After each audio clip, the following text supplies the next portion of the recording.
What's up, ladies and gentlemen? No, that's also been you don't.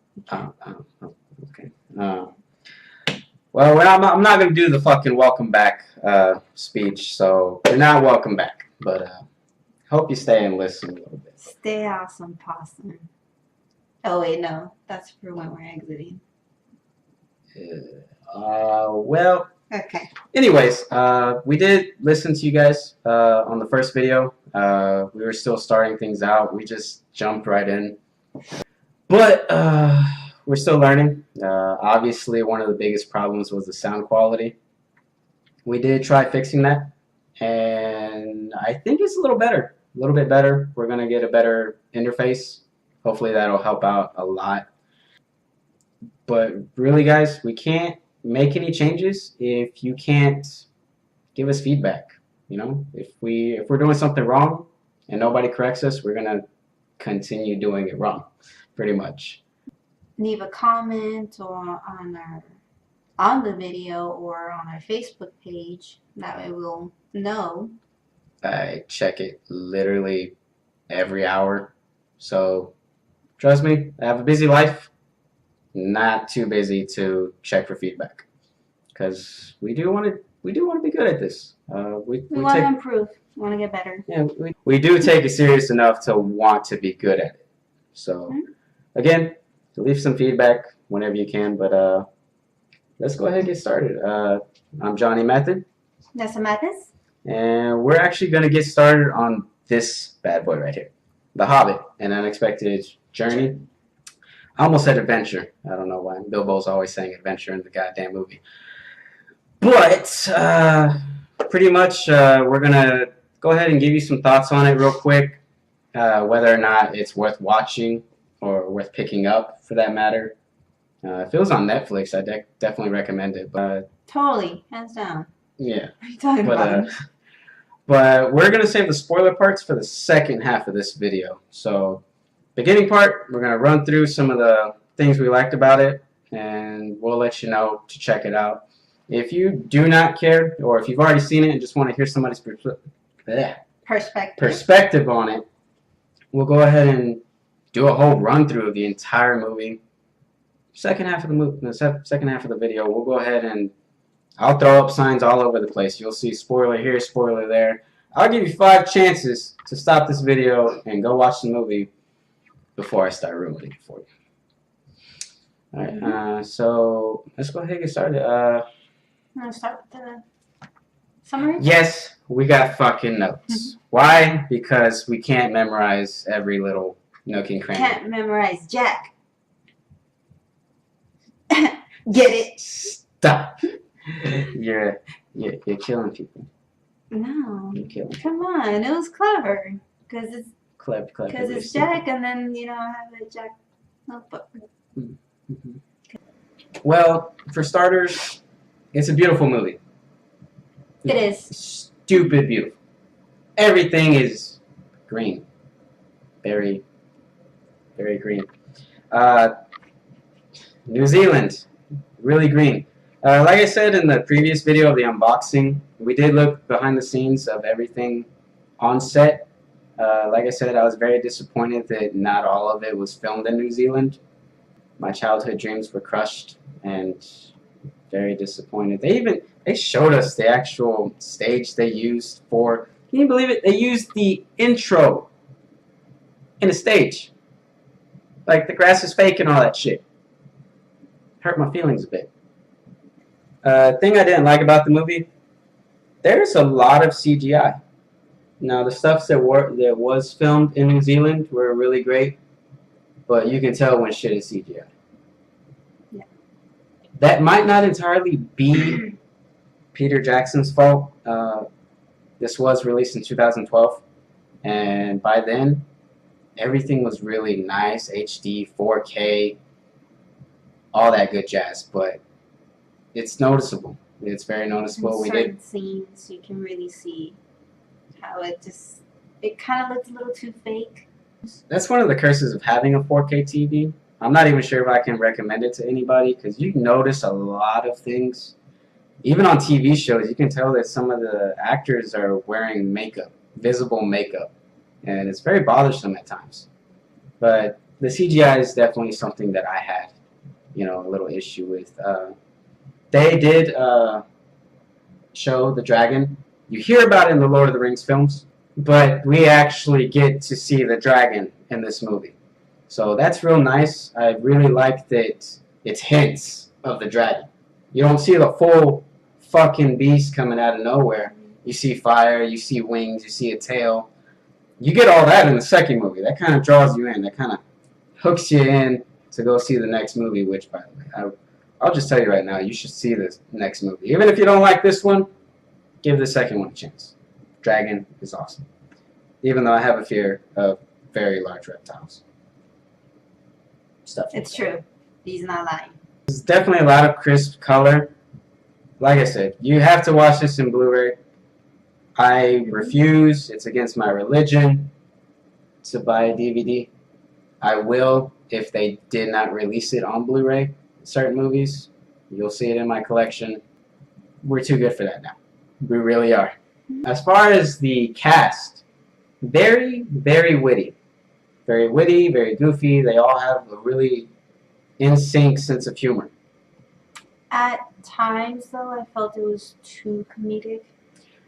There were some scenes where, like, you didn't really need that. And it kind of took away from the seriousness of the movie. It's kind of like Marvel movies. If you've seen, like, the Captain America, Ant-Man, they joke around. It's really nice, and it's kind of, they're wanting to break down the third wall. Fourth wall. Son of a bitch. Okay, they want to break down the fourth wall. Deadpool already did that. But Marvel's been wanting to touch bases on that. And sometimes it's just like, I really need a serious superhero movie. Here, they kind of did the same thing. You do kind of chuckle and giggle on some of the stuff. I'm not going to lie, I cracked a smile. I smirked. Mm-hmm. Sue me. But some of it was a little unnecessary. Yeah. Even though they wanted to go back, I did want to touch points on this. They went back to basically the start of the Fellowship of the Ring, which I'm a tad bit OCD on that part. They changed Bilbo's wig. What the hell? Like, literally. They wanted to start. Okay, Elijah Wood is 30. We learned that in the behind the scenes. He was 30 in this film. And he was 19 when he did the Fellowship of the Ring. Looks exactly the same. Nothing changed. The only thing I do have to complain about Elijah Wood, I mean, you work with what you got, and they did really good because he is 30 now. You can't make him look younger. He looked a little too long. Taller? Like taller. He didn't look much of a Hobbit like he did when on. Now that you point that out, he did look a little bit taller. He looked, way too tall to be a Hobbit. Mm-hmm. And that's like branded in my mind now. Thanks. That kind of weirded me out throughout the whole movie. I mean, not the whole movie, but like the scenes where he would come out. I'm like, why does he look tall? And it's not that he looked old, because Elijah Wood by himself as an actor looks very young for his age. You cursed me. I now see that, and I can't get it out of my mind. Because when he was 19, he was fairly short. Yeah. 30, grown-ass man. He is tall. Thanks for ruining my life. But I still want to go back to Bilbo's wig. If you're going to use the same start to a previous movie, you need to keep the same wig. I don't know what the hell was going on with the longish hair, but it threw me off a bit. It's like, yeah, that's Bilbo, but that's not the hair he had in the other movie. So that bothered me. It's just that bothered me. It might not bother other people. Even like Gandalf. Did you feel like Gandalf was a bit dark in the beginning? He looked older. No? Like literally the makeup effects in his eyes were really dark. He looked he didn't look like Gandalf. He looked like a completely different wizard. How does he look older when you can try to make him younger? Because he looks older in this movie than he did in the Lord of the Rings series, pretty much. If you're trying to make a prequel to something, shouldn't you use all your makeup artists to make him younger, just a bit? He felt really dark. I'm sure if you watch the movie again, you'll see it, and then once you see it, you can't unsee it. Okay, because I didn't really pay attention to his eyes. I thought you meant dark as in like his attitude. No, he was very witty and careless, which is really nice because even though Gandalf is wise in The Lord of the Rings, this shows that he was at the kind of bottom ranks He was of the still actual. like a kind of like a newbie-ish. Yeah, yeah. If you look at it later on in the movie, they group together with the White Council, and they're kind of treating Gandalf like a child, being reckless. I did like that, but we'll talk about that in a bit. There are a lot of dwarves in this movie. I'm gonna go ahead and tell you that right now. This movie's all about dwarves. It's overwhelming. It's overwhelming. I know some movie critics that couldn't even handle Suicide Squad, which had a large cast as it was, but 13 dwarves? That's a lot of fucking names to remember. Like, literally, you'll go into this movie and you'll think, who's that? When did he come in? And which one's that one? I'm like, wait, that one didn't come out through like the introduction. Why does he have like a random scene now? Or sometimes they don't even have camera time. It was nice though. We did look at the casting in the bonus features. They really took some time into this, and believe it or not, a lot of the dwarves they did pick were really good parts. They really synced up with their role, and it's disappointing that we didn't get a chance to actually see them be their character. Because believe it or not, there's actually more in-depth, characteristics in the bonus features than it is in the movie. That's sad and disappointing because not every copy of this movie has those features. Kind of sucks, but I do like that they're all dwarves. They're all the same race. They're all in sync. They start music together. Even songs off the top of their head, they're just popping it out of nowhere, rhyming with each other. They make it up. About simple shit. They're making it up as they go along, and they're all tossing things in the air and, making sure not to break anything. It's surprising that they don't break anything, actually. It's just how good they are. They work as a team. And that's another thing I liked about the movie. They care about each other a lot, believe it or not. You would figure they'd be really selfish because they're gold hungry, but they really care for each other and they got each other's backs. They got actually a handful of scenes, not action scenes, which also bothered me. It's a Lord of the Rings movie, not enough action scenes. I like the story. It's also the first movie, though. But they've had 3. They've had 3. Don't go back. Go forward. Make it bigger. Make it better. It's 3 hours. It's still the introduction to this journey, though. Yeah. So you can't have too much. I mean, I felt like it had enough action for it being the first.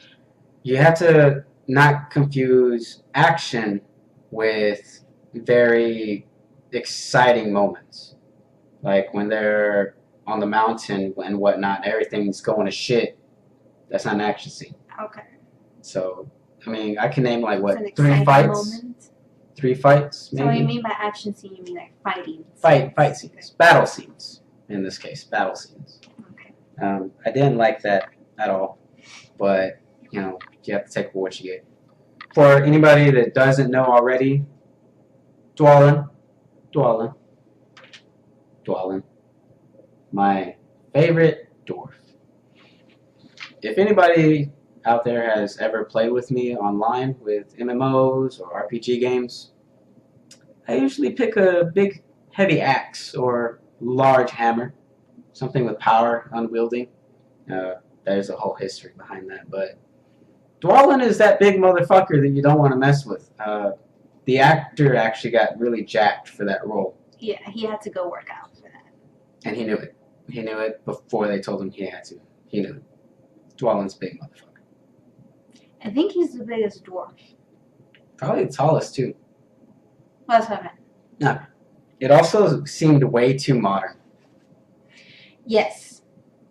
That is something that I didn't like from it either. Very noticeable. Extremely noticeable. If she can notice it, it's noticeable. Oh, hey. Man. But, I mean, I'm not gonna lie. He's right. If I can notice it, it's very noticeable.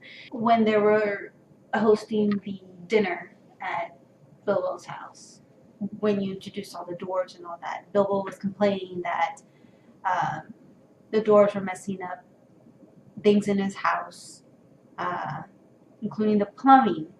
There's plumbing in Middle-earth. I think you just shit in a hole outside. But then again, that might be against the law. I don't know if a hobbit lives there or not. Pretty sure there was something else. Some of the words I think that they used, some of the phrases seemed a little too modern. We can't name it off the top of our head. But once you see it, you're going to think, if this was like done 600 years ago, not in our time, but in Lord of the Rings time, done 600 years ago, it's more modern in the past than it is. Yeah. You'll see it. Oh, another note was sports. They mentioned sports. Yeah. Golf. Golfing was invented. Croquet, I think, was another one. It's odd. It's odd that they've made it. They let it slip, making it too modern on that. Yeah. Which isn't always bad, but it felt out of place for this kind of movie. Yeah, especially if it's supposed to be a prequel. I did love the music. It's all Lord of the Rings music. All of it. You notice it. You're just like, that's Lord of the Rings. They even brought back some of the tunes. But it was like towards the end. And it's like, oh yeah, where's Aragorn? Yeah. Gimli? Yeah. Now we got 13 dwarfs. Which isn't too bad. But touching up on the music and stuff, I think there was a little too much singing from the dwarves characters. Not just the dwarves. Because we also had singing from the goblins. I like that though. Goblin King was singing. That felt a little too comical to me. I liked it though. They okay. It did feel kind of Disney-ish for the Goblin King to just spout out some music, but just break into song randomly. It did tie really well. Let's go. Let me put it this way: the song didn't belong there, but he did well making the song. Okay. I did feel like some music shouldn't have been there. Like maybe when they're running or something, or they're traveling, and it's just like, why is that song there? You know what? I know exactly which one. Bilbo is running out of the house. We're getting ready to go on an adventure. Maybe they could have put a different song, but the one that they played was a bit annoying. Just a tiny bit. It was really fast paced. I understand he's running. He's late for an adventure. It was still annoying. And I like music, especially Lord of the Rings music. You don't hear me say that often to where I did not like a song. But at some points they did do good with the music. It made you get excited for whatever scene was coming out. I would say during the battle scenes, for example. When they got captured by the trolls, they played that one song when the rest of the dwarves jumped in. Now, this is the extended edition. There might have been more singing from the dwarves than in the original, because there were some songs I do not remember going to see this in theaters.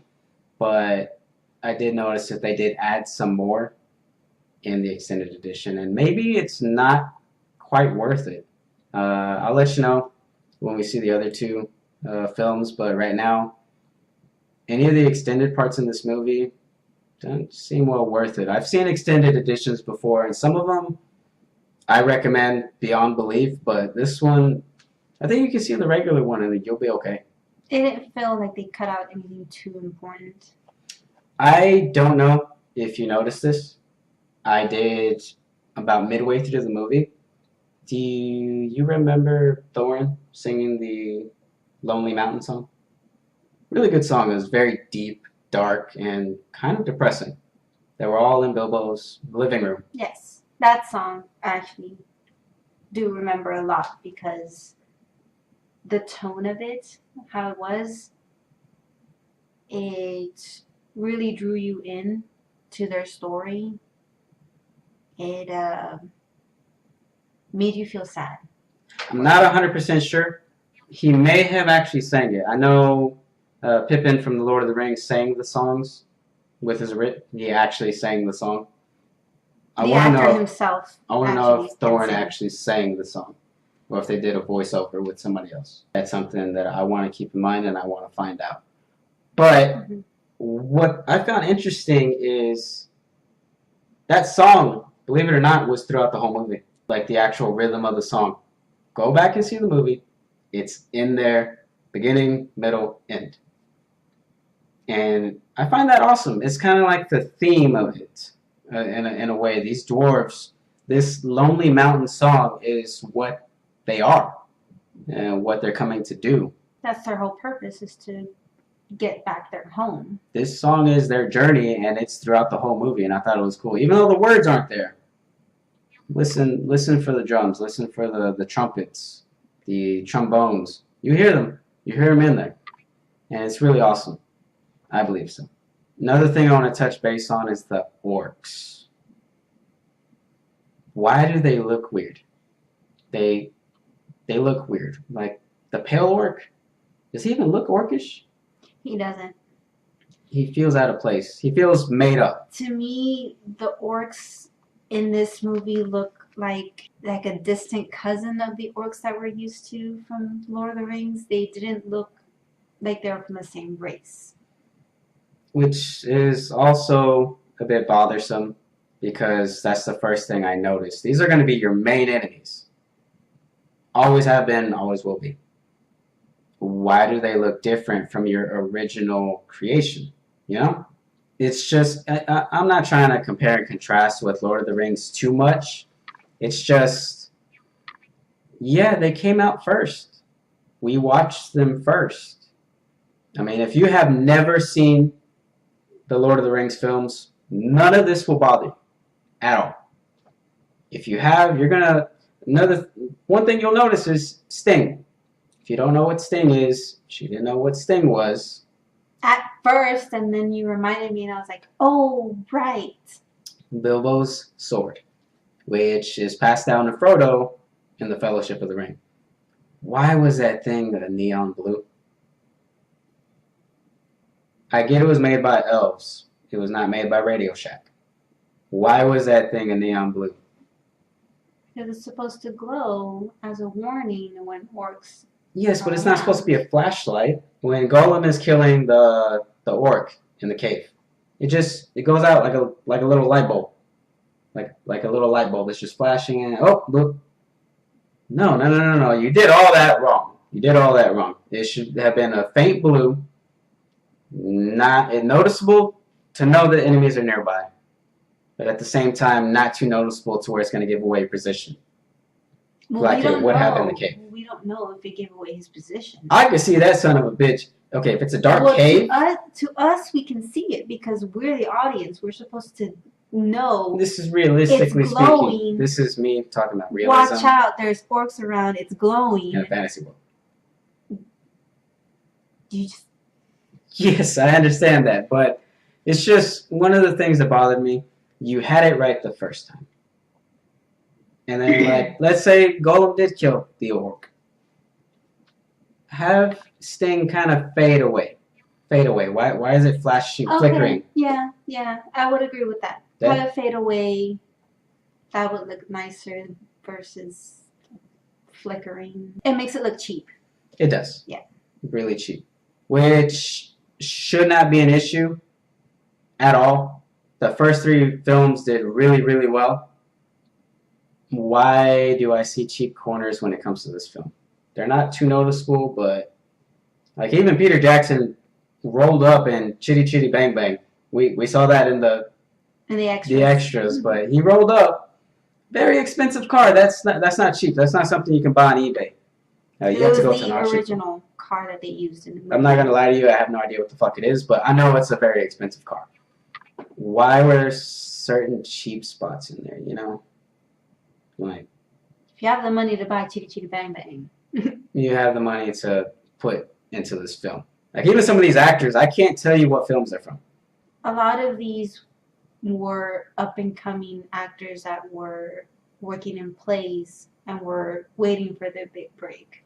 Don't get me wrong, a lot of them did well. I'd actually go as far to say each and every dwarf played their role very well, even if they had a minor one.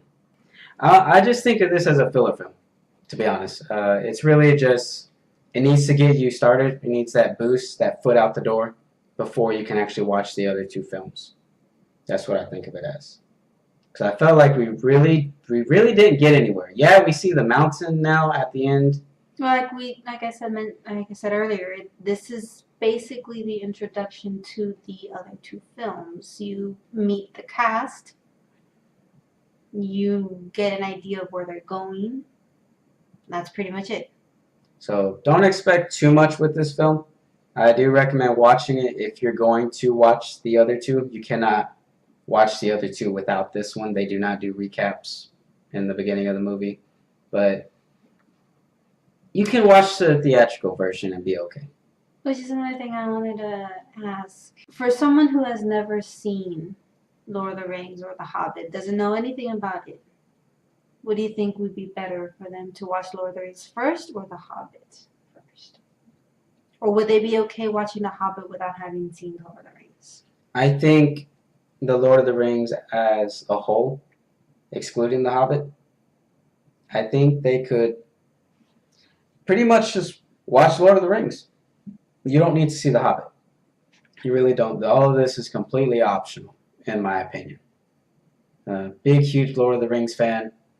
Believe it or not, I could go without seeing these movies, but I toughed it out. Like I said, they hinted at dragon at you. I had no idea they were going to make another movie after this one. I thought this was just it. Considering the fact that it was one book. They took one book and they chopped it up into 3 movies, which is kind of a dick move in some perspectives. I hate when people do that. When they chop up movies. When it only has one book. But I understand. You need to make money. It was a pretty detailed book, too. Yeah, but it wasn't bigger than the other 3. It wasn't. But still, I mean, if you can, do it. If you don't, don't. Please. So right about this point, we're actually going to get into a lot of the spoilers. So I'm going to leave a spoiler mark here and here. Yeah, up there. Right, there it goes. Right there. Yeah. Leave one down here. You know what? We're just going to splash a big spoiler mark right on this page. Spoilers.